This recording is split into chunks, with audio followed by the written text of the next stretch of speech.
Alright, so I wanted to do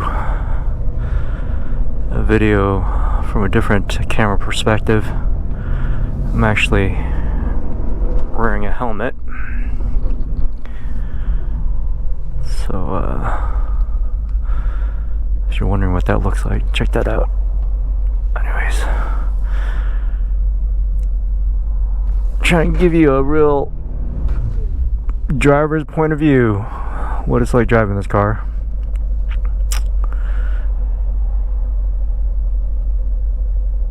Lower the windows. Actually, that's the review. Passenger side window.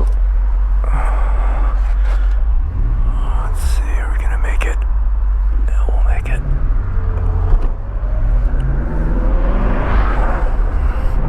This is actually my second take. The other one, the first one I did off a different point on this motorcycle helmet. That's what I'm wearing. And the angle was a little bit off. You couldn't really see the dash pod. And I was talking about the dash pod and whatnot.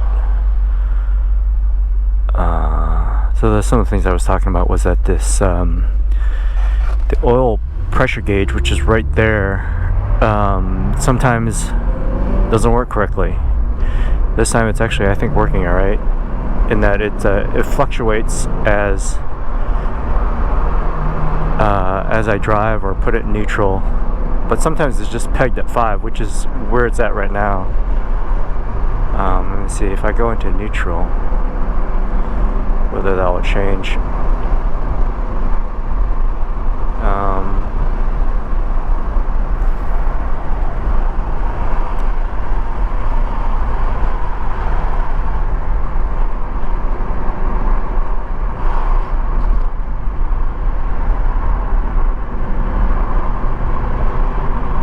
Get around this guy.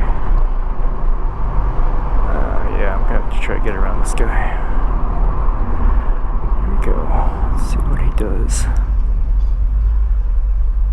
I definitely have to get around this guy.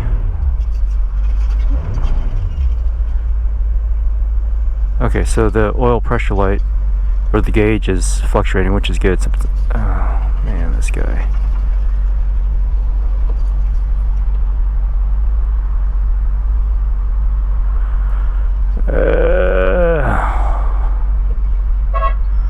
Yeah, there you go. You can take a right turn. There you go. Yeah.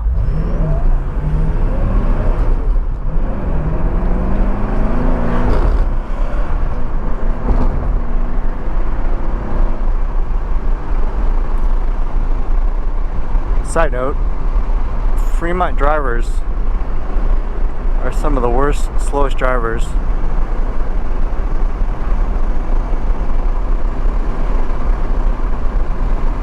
In California, if not the world.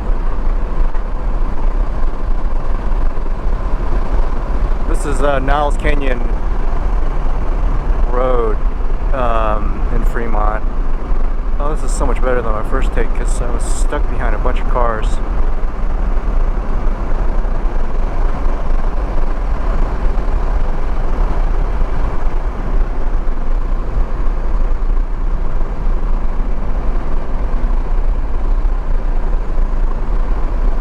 I think I'm in 4th gear right now. I'm going to drop it down to 3rd. Here we go.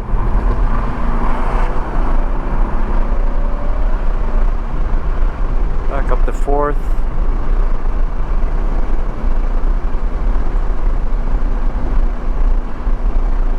So anyways, what I was saying was the oil pressure gauge. The gauge is working fine. I think it's the actual sensor that's not working correctly, so I have to replace that, I think, down the road.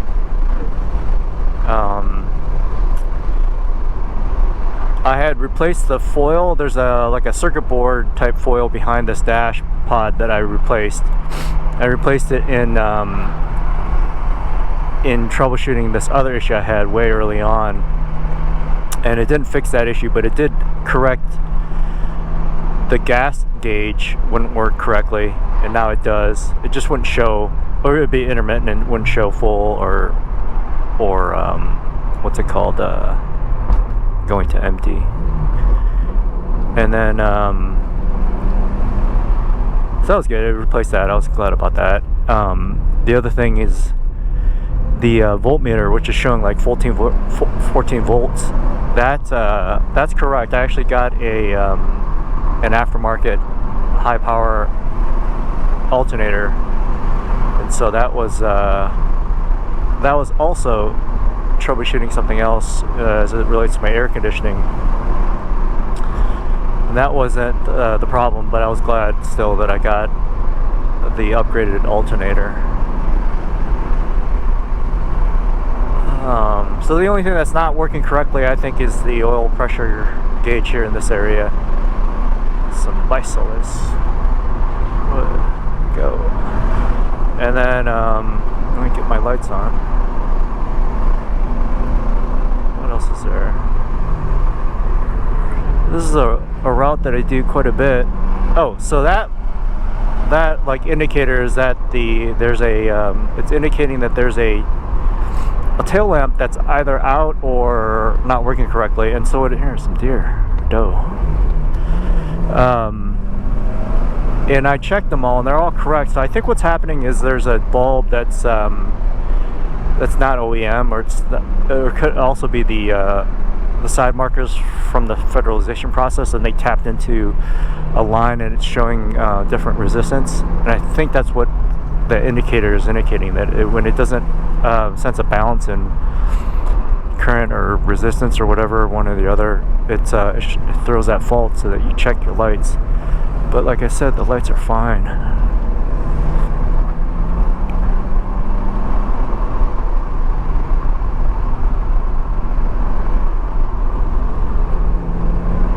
Oh, there we go.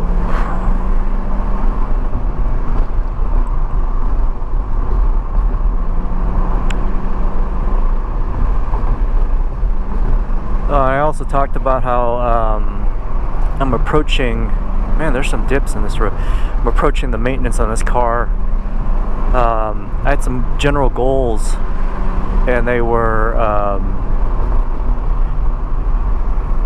like the AC for this summer. I want to figure that out, and then my next big thing is the timing belt. This engine is an interference motor, and what that means is that the piston heads can potentially hit the valves when they're opening. And so if the timing isn't correct, or your timing belt fails, there's a moment where the piston heads will slam into the valves and bend them, and you have to rebuild the engine. So I don't know when the last time this car had a timing belt replaced, but I need to do that.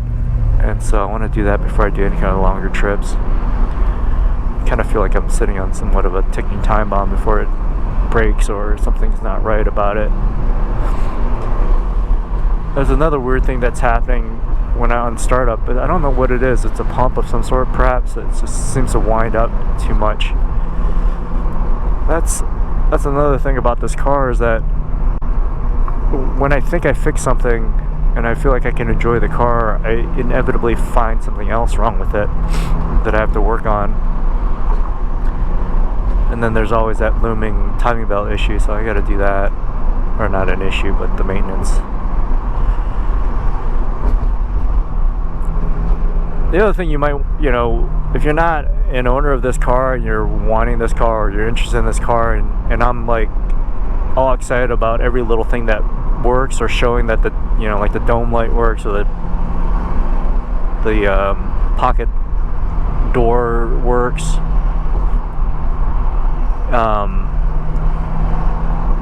Like nothing worked on this car. None of those things seemed to work correctly, and so I'm sure when it was brand new everything worked, but I think these cars, a lot of them, especially the videos that I watch, a lot of these things don't work on the cars, and either they're gonna get to it or they just accept the fact it doesn't work. So when they do work, it's really cool, at least from my perspective. I also like the fact that this car is completely analog. These modern cars that are coming out, they're just so they're so detached from the driving experience. I have a 2022 BMW X6 with all the bells and whistles, and it's like, I don't know, it's just things don't work, they're not consistent, and it's just like, I don't know why people are thinking this is the way to go.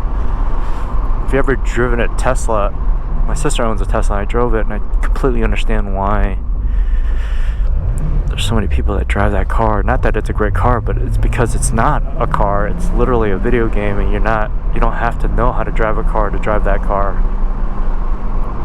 So I'm not saying my sister doesn't know how to drive a car, but the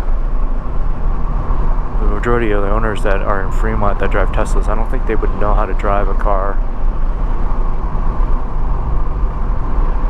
or at least experience or get something out of driving a car. Or they don't care. I guess they don't care that there is such a thing as a pleasurable experience driving a car.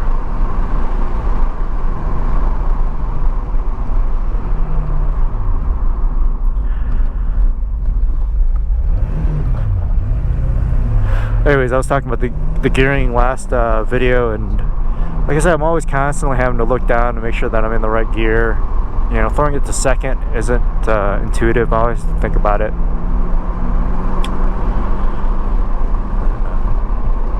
It's interesting because I'm going to be teaching my daughter how to drive a stick in this car, and she will learn driving a manual with a dog leg shift pattern, which is kind of funny because if she ever, you know, gets in a regular car and she's like, why is this so different?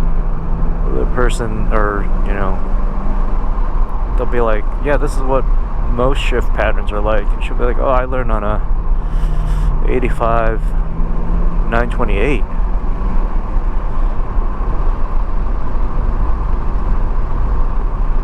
Anyways, that's the daughter that will probably take receipt of this car after I die. The other thing is there's this other gauge right here, if you're wondering what this is. That gauge right there, that's like I believe like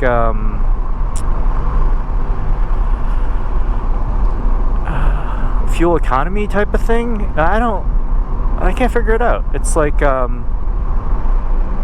oh, maybe it's not working right. So it's working now, and it's when I press the gas. Oh wait, maybe it is working right. You guys are gonna have to suffer through my stream of consciousness as I try to figure this out. So before, when I would press the gas, it would increase in value, and I couldn't figure that out. I was thinking it should decrease, but then maybe now it's working right. Let me see here. Hold on a second. What gear am I going to? Third. Okay, so right now it's jumping. It's like, so if I press the gas, it goes more. So it's indicating that I'm using, my gas mileage it should go less, I would think, right? So many miles per gallon, or miles per whatever liter as they're calculating it. Anyways, it's one of those things. I think it's working right when it does work.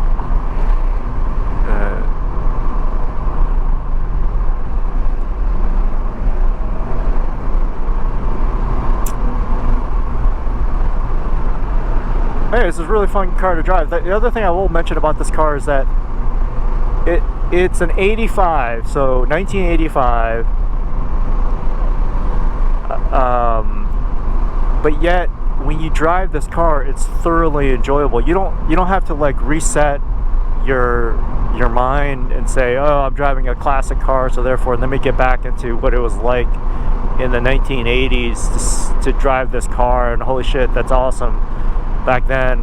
And then you have to do this kind of weird, you know, change your context or how you're thinking about the car. It's just fun to drive now. It has power and everything like that. There's other cars that are awesome, but you have to, like older cars, you have to, you know, put yourself in the mindset of like, oh, what was it like in 1975 when, you know, this, that, and the other, we didn't have power steering, and oh yeah, it was so awesome back then, and then be like, oh yeah, it's fun because I was able to time warp back there and see how great this car was.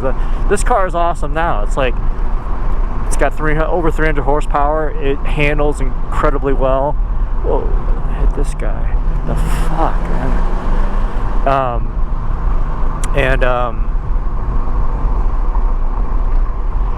Like, anyways, so I think other owners of this car will probably say the same exact thing. And I don't know what it's like to drive the US version, but I've heard it feels underpowered, and that's where I think you would be like, oh yeah, back then this was like, you know, an awesome car. But I think when you get this European version and it's got over 300 horsepower and it's kicking ass, that you're like, oh shit, this is like awesome in today's standard. Especially when you're driving some of these cars that are so detached from the road, like you don't feel anything. Oh, she's telling me to slow down. Oh, these bicycles. Like, I ride mountain biking all the time, but I don't road bike. I used to road bike, but I don't know what they're freaking. They have like attitude.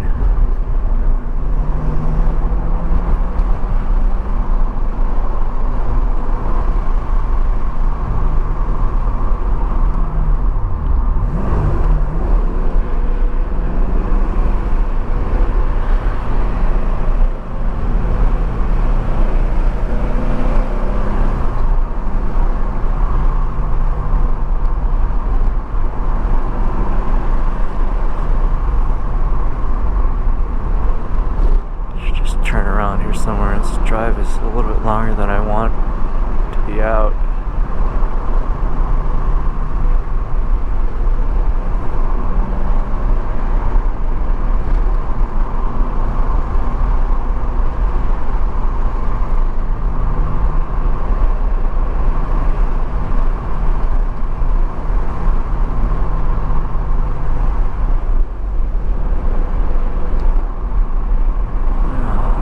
Bikers.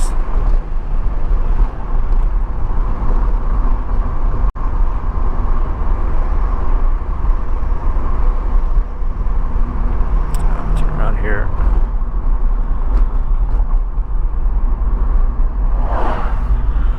One of these days I'll show the what's that called? There's this feature that this car has where it can sense that one wheel is spinning. Why is that light on? Oh, ABS maybe? Anyways, let's not worry about that today. Let's take some of the glare out.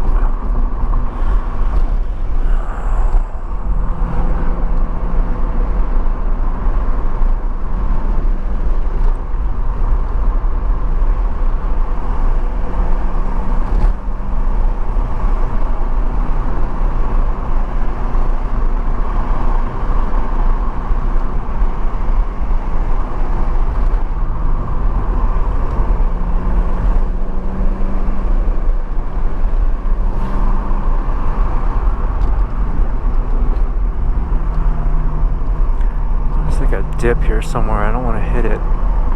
Scrape my underside.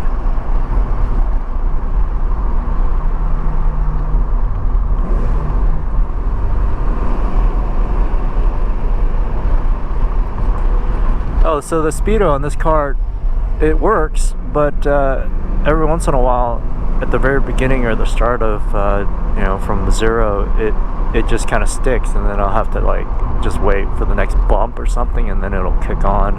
It's just kind of weird. I don't know if it's like the gearing that's just sticky, and it just takes a little bit for it to get going. But I'm not gonna mess with it. I don't want to have to replace that gear. Seems like a hassle. Taking out this dash pod is incredibly difficult in that you have to basically lay on your back, like down here, and it's an awkward position to be in. And the other, like, I'm relatively thin. I have thin arms, thin fingers, and I'm not like overweight per se. And you know, I constantly have to find myself in these odd positions, and sometimes I tweak my back doing so. I can't imagine if you're like heavier or you have just big hands. Some of those things are difficult to get to. And so that's another thing. If you're considering, you know, owning this car and working on it yourself, it's almost like you have to stretch out before, you know, working on it. It's like you find yourself in these really odd positions. Like I add these knee pads or just like packaging pads that I throw underneath the area where I have to lean just to work in this base area, like constantly. So it's like it's a difficult car to kind of work on in the sense of like body mechanics. The engine, the fenders are so wide, the engine doesn't start like showing up in terms of like distance until like deeper in, so you have to like lean over, and that position on your legs is like it's not easy. It's like if you've ever watched Mad Max Beyond the Thunderdome, and there's that like handicapped smaller dude that's the mechanic, and he's on this like hoist. It's probably like a cherry picker or something. That would be the perfect way to work on this car, is if you had some kind of way to suspend your body over the engine and just bring it in and then work on it. But obviously that's ridiculous. But the point is that you're leaning over.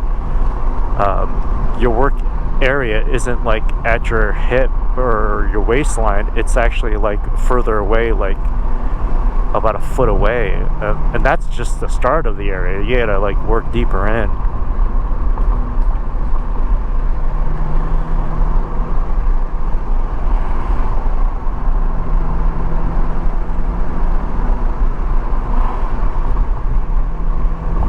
I'm hoping maybe I passed the dip, or I didn't even get to it.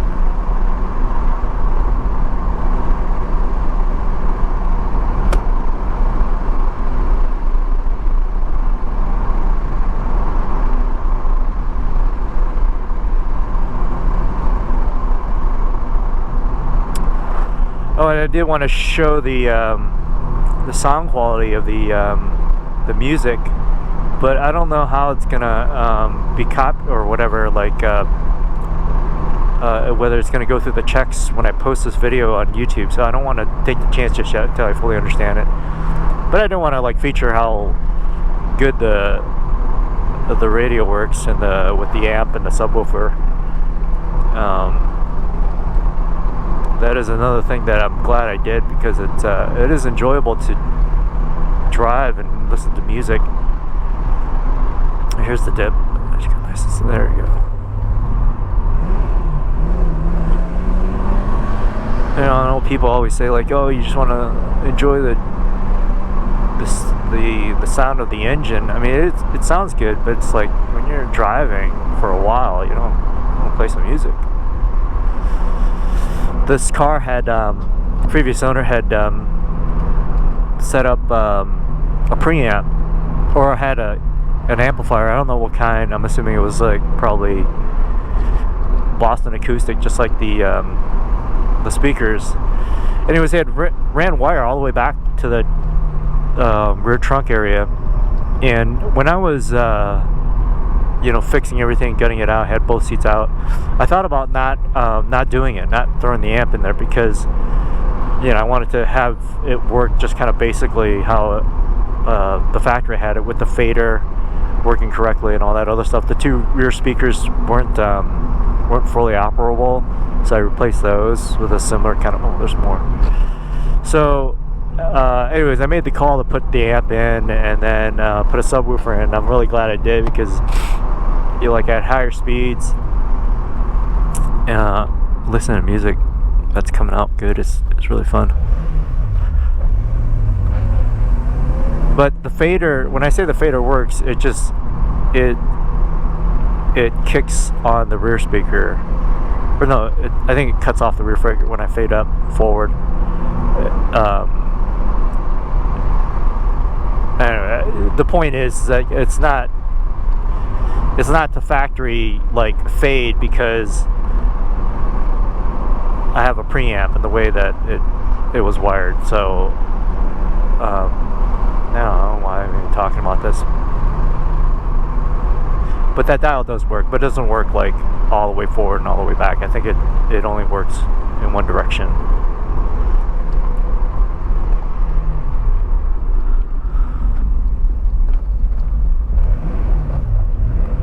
Let's see if this works.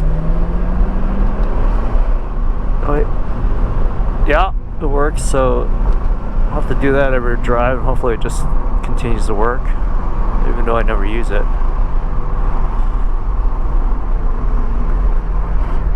I guess if I'm in a bad neighborhood and I see some characters coming up to me, I could lock the doors. They're probably going to come up just to compliment me on the car.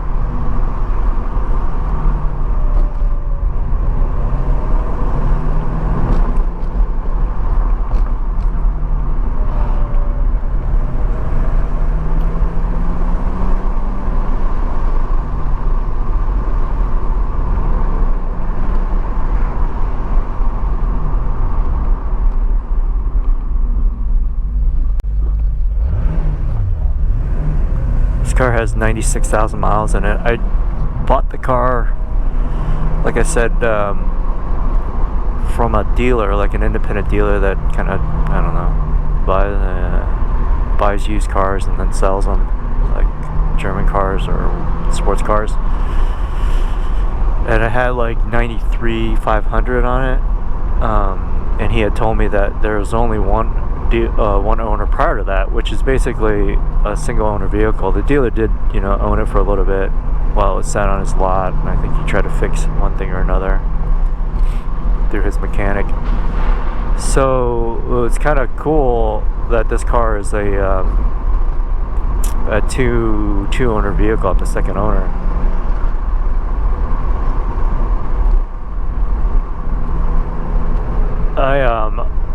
Like I said in the other video, I don't intend to sell this car,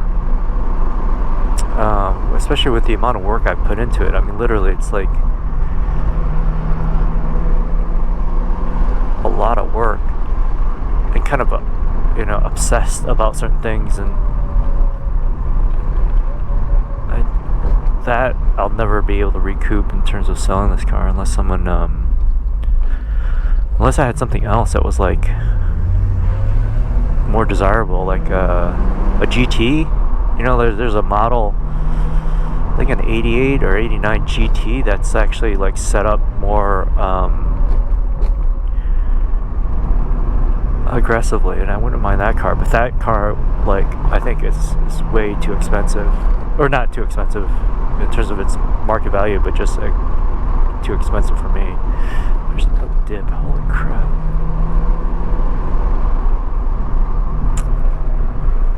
But again, I think that I regret selling my 911s. I should have kept at least the last one that I had. I really regret selling that. Every vehicle that I've owned, I regret selling it. I had a Lotus Elise. Wish I would have kept that. I had a Toyota FJ Cruiser. I wish I would have kept that. Actually, there's a couple cars I don't care for anymore, but those are three that I wish I would have kept.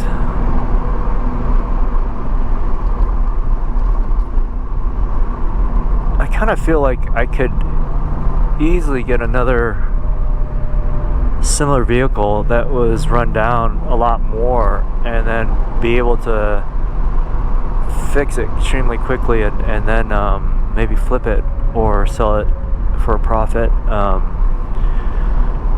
just don't have the garage space.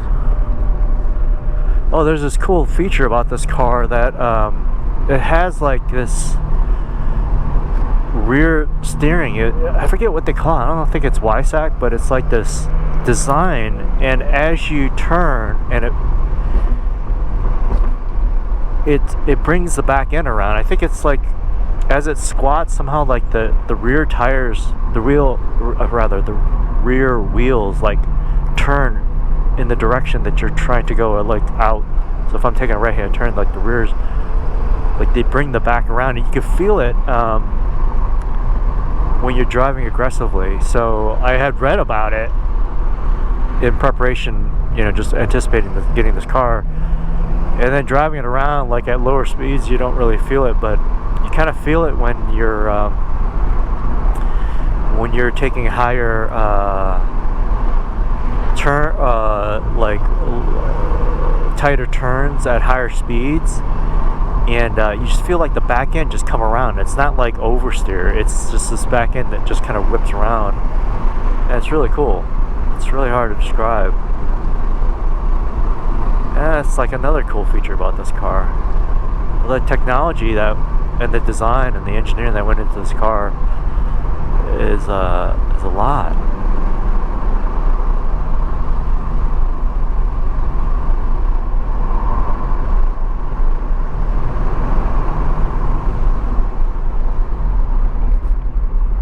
Hopefully there won't be any traffic.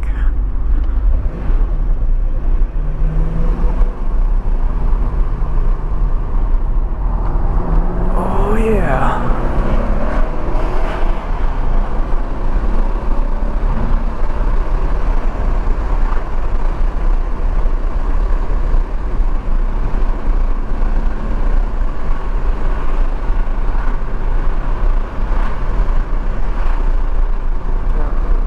Minivan. Alright, yeah, there's traffic. Too bad.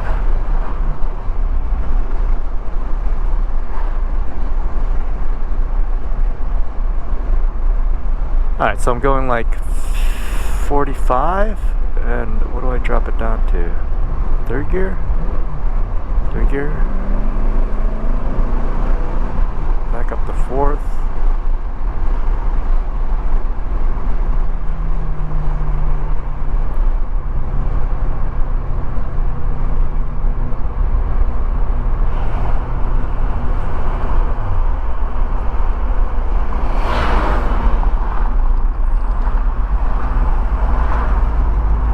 Can you hear that? What's that noise? See, what is that? It's something to do with the engine. You can hear that clicking noise. See, the other thing is, like, every once in a while when I'm driving and it's quiet and there's something to reflect the noise, I like hear stuff that I wouldn't normally hear driving either aggressively or with the radio on. So it's like you have to do these whatever diagnostic drives, even though you think there's nothing wrong with the car, and see if there's anything going on. Like there's some kind of clicking noise that seemed to rev or increase when I rev the engine. There's another noise that I've heard before where it seems like it's a bearing of some sort. It's more to do with like the wheel spinning, or maybe the axle spinning, or probably the wheel spinning. And so it's just like another thing I need to put on my things to look at down the road.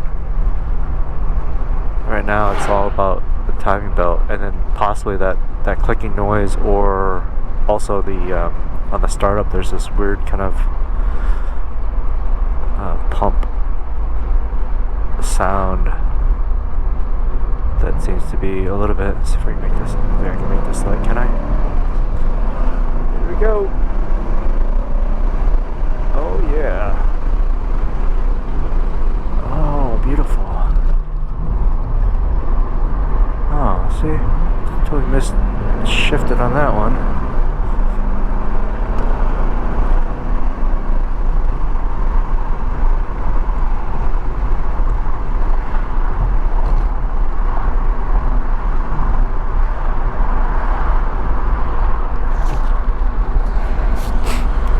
The other thing is, like, I'm like, oh, I'm gonna look weird in a helmet driving around in a car. People are gonna be looking at me. The drivers in Fremont, they don't even look around, man. They can barely look at the road in front of them, let alone like people in some other car. Oh, I can hear it. Can you hear that clicking?